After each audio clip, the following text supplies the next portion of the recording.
CST dans son bureau de la mairie du 7e arrondissement que Rachida Dati nous reçoit, entre deux dialogues avec sa fille, la ravissante Sora, et leur chien Paname, un Carlin. Sa garde rapprochée ? Des femmes, essentiellement, mais aussi des dirigeants de droite qui continuent de la consulter. Plus pudique que l'on ne l'imagine, elle préfère encore se savoir controversée que de baisser la garde dans un milieu où les faiblesses ne pardonnent pas. Entretien avec une femme mystérieuse que même ses meilleurs amis ne décryptent pas tout à fait. Une protection qu'elle revendique. Gala, en politique, on vous connaît depuis 2007, lorsque vous avez été nommé ministre de la Justice sous la présidence de Nicolas Sarkozy. Quand d'autres ont disparu du paysage, comment analysez-vous votre longévité ? Rachida Dati, sourire. Depuis mes débuts, beaucoup prétendent que ma vie politique est terminée. Je ne compte plus les couvertures de presse à ce sujet, la dernière croisade, la disgrâce, etc. Ça me laisse indifférente. Quand on vient d'un milieu populaire et défavorisé, on lutte toute sa vie pour échapper aux déterminismes sociaux. J'ai changé d'univers sans jamais oublier d'où je viens. Je ne renie pas mes origines mais j'ai toujours tenu à ce qu'elles ne soient pas un handicap pour progresser. Il faut croire que ça dérange. Gala, ce milieu d'origine, ça fait tout de même longtemps que vous n'en faites plus partie. Vous ne vous sentez jamais en décalage avec lui ? Pas du tout. Ma famille est très soudée et s'y estime mon refuge. À Chalon-sur-Saône ou à Casablanca, quand je rejoins mes tantes et mes cousines, je partage sans problème un mode de vie qui est très modeste. Gala, puis vous revenez à la mairie du 7e arrondissement, où vous êtes élu. À votre avis, d'où vient votre faculté d'adaptation ? De mon éducation et des établissements scolaires que j'ai fréquentés. Très tôt, mes parents ont fait le choix d'un établissement scolaire privé catholique. Mon père faisait des travaux comme maçon au sein de cette école. Il a pu observer la rigueur, la nature des cours qui étaient dispensés et il a compris très vite qu'il voulait que ses enfants bénéficient du meilleur. Il a demandé à nous y inscrire. Les frais de scolarité étaient en fonction des revenus des parents. Catholique, musulmane. On ne cesse de pas poser la question des différences de foi qui, pour moi, sont de toute façon de l'ordre du privé. À l'époque, nous vivions dans des baraquements mais je n'ai jamais eu le sentiment d'être en décalage.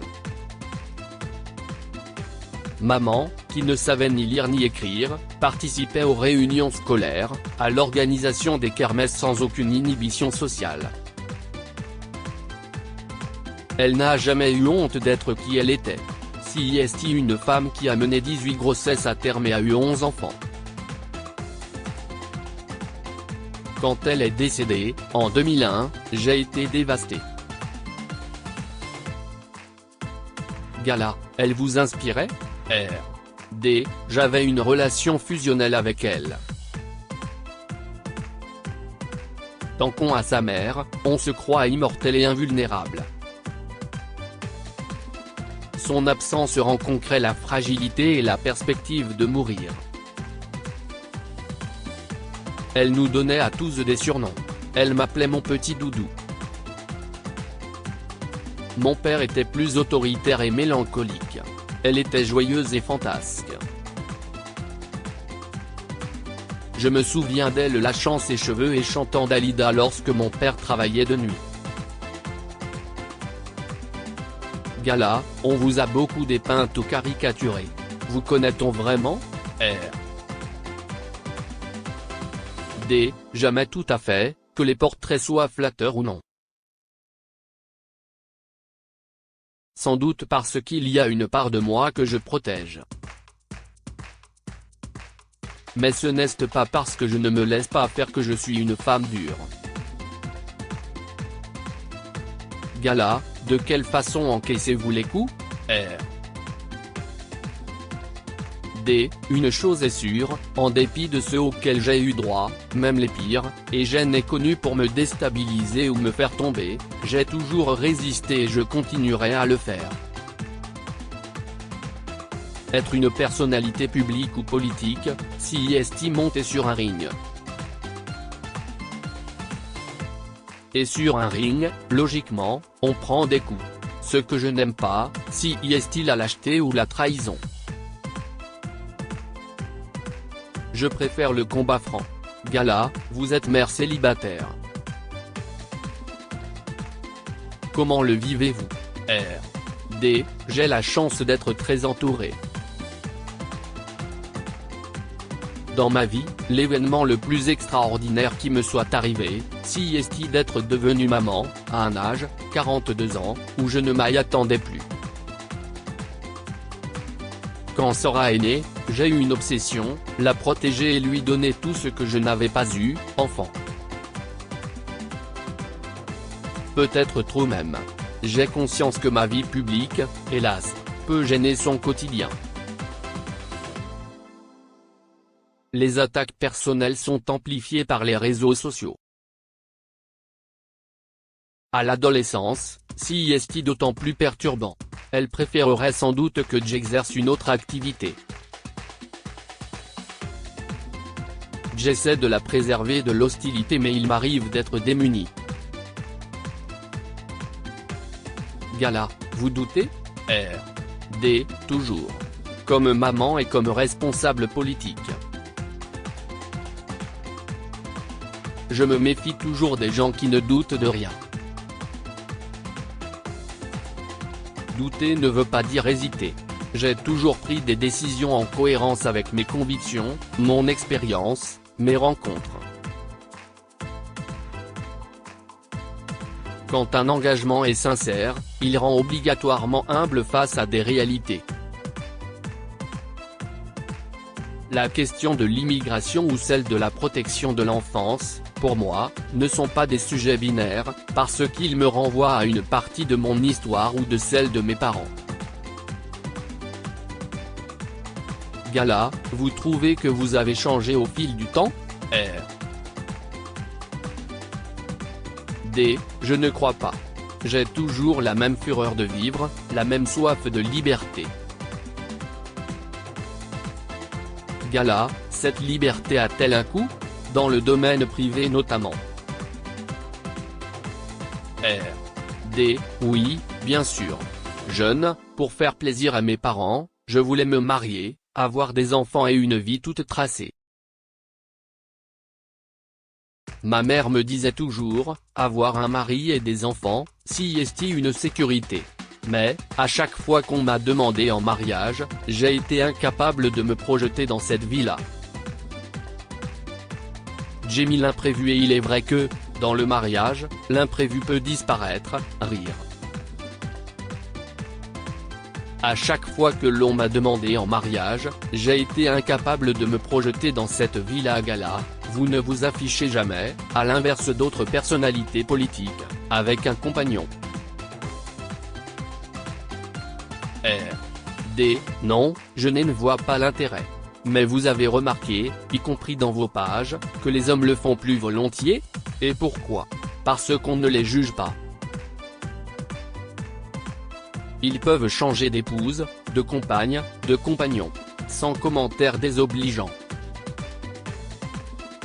Au contraire, on les trouve même formidables d'afficher une nouvelle conquête. Alors qu'une femme, si elle affiche différentes relations, on la dit instable, séductrice voire pire. D'ailleurs, vous remarquerez que très peu de femmes politiques le font. Et quand elles le font, ce sont elles que l'on juge. Et très souvent de manière peu agréable. Gala, vous vous sentez féministe? R. D. Oui, nous sommes dans une époque marquée par métaux et tant mieux. Quand j'étais jeune fille et caissière, je voyais un supérieur hiérarchique qui faisait régulièrement poète-poète en touchant les poitrines de mes collègues. Personne ne dénonçait ces agissements car nous avions toutes besoin d'un travail. Que ce soit aujourd'hui dénoncé, si est une bonne chose. Dans ce domaine, il ne faut pas baisser la garde parce que le combat n'est pas gagné, y compris dans des mondes qui s'autoprotègent comme la politique. Certains critiquent le wokisme sans en connaître l'origine, en ne dénonçant que ses excès ou sa radicalité. Mais le fondement du wokisme, si est de rester en éveil. Et les mauvais comportements concernent toutes les strates de la société. On pointe du doigt aisément les plus défavorisés mais il n'y a qu'à regarder les derniers scandales, ils ont eu lieu dans les meilleurs cercles, ceux des puissants et fortunés. Gala, votre prochaine ambition ? D. Accompagner Sora dans la direction du bonheur, lui assurer une bonne éducation. Et puis j'ai un rêve, celui d'améliorer la vie des Parisiens en 2026, année des élections municipales. Cette ville mérite qu'on lui offre le meilleur. La propreté et la sécurité seront mes premières priorités. Et puis, il faut un plan de circulation cohérent et inclusif. Que les trottinettes, les vélos, les piétons, les voitures, les poussettes, les personnes à mobilité réduite cohabitent pour une meilleure qualité de vie dans un cadre apaisé. Je rêve aussi de logements sociaux pour les gens qui travaillent, et pas de ghetto comme on continue d'en créer. Ce que mon parcours personnel m'a appris, si est qu'on ne construit pas une société en organisant des clivages constants entre des situations extrêmes et en opposant les uns aux autres. Gala, côté vie privée, quel type d'homme pourrait vous plaire à l'heure actuelle ? D. Un homme attentionné et avec du charisme. Propos recueillis par Séverine Servat. Cet entretien est à retrouver dans le Gala N°1572, disponible dans les kiosques ce jeudi 27 juillet 2023, mais également sur Prisma Shop. Crédit photo, Jonathan Reboa. Panoramique.